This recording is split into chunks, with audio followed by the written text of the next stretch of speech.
Hisia mseto zimeendelea kutolewa na wananchi kufuatia kuendelea kupanda kwa gharama ya maisha nchini. Wakizungumza na kituo hiki, wengi walieleza masikitikio yao kutokana na ongezeko la bei ya bidhaa muhimu, hasa mafuta, hali inayosemekana kuongeza ugumu wa maisha ya kila siku. Kulingana na hii hali ya usafiri imekuwa na shida. Na shida sote tunasikia ni mafuta. Mafuta ikiwa juu, sisi tuwaumia sana watu wa chini. Kwa kuhusu ile kazi mimi nafanya kama dereva, sioni maana ya kumuumiza mwananchi kumpandishia nauli iende juu sana. Mafuta ni waregeshe chini. Na tafadhali kiongozi kama Ruto, rudi chini kwa wanaume wengine muongee. Huku chini tunaumia. Nyinyi mmekaa kule, sisi huku chini tunakula ngumu. Tutakula siku moja kwa mwaka.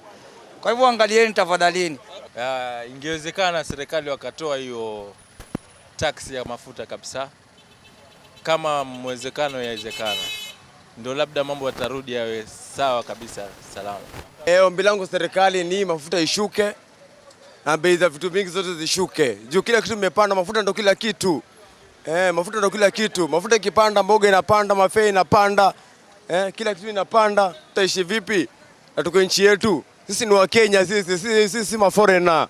Wiki hii shughuli za usafiri zimevurugika katika maeneo mbalimbali nchini kufuatia mgomo wa wahudumu wa magari ya usafiri wa umma. Mgomo huo ulilemaza huduma muhimu, huku shule kadhaa zikisalia kufungwa na biashara katika baadhi ya miji nchini.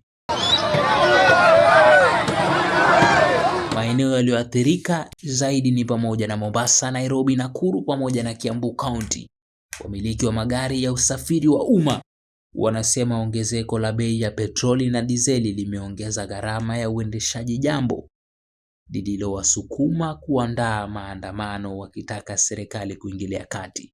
Hata hivyo, katika mkao wa viongozi wa wahudumu wa magari ya umma, viongozi wakiongozwa na waziri wa ulinzi wa ndani Kipchumba Murkomen na waziri wa kawi Opiyo Wandayi walijadiliana na kusitisha mgomo huo baada ya mafuta kupunguzwa na EPRA.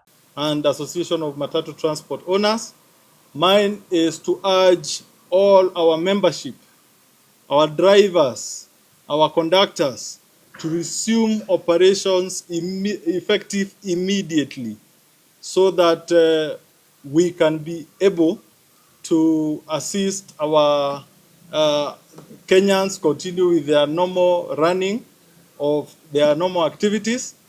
But we want to assure our members that within the next 7 days, we shall have done the best of negotiations, and I believe by the time we come back here, we will come with a good solution. Situation that currently obtains in the Middle East, and bearing in mind that Kenya remains a net importer of petroleum products, the government, conscious of the difficulties that the public continues to endure following the skyrocketing of petroleum product prices, has taken very, very deliberate measures to provide an avenue for consultation, negotiation between the government and the stakeholders. The public transport sector stakeholders also condemned incidences of violence and destruction witnessed yesterday in some parts of the country and completely dissociate themselves from them. And they are not part and parcel of any kind of violence that happened. Naam, hayo yamekuwa maoni ya wakazi wa mji wa Mombasa kuhusu kupanda na kushuka kwa bei ya mafuta, petroli na dizeli. Nikiripotia runinga ya Al Hajar, jina langu ni Odit Ayata.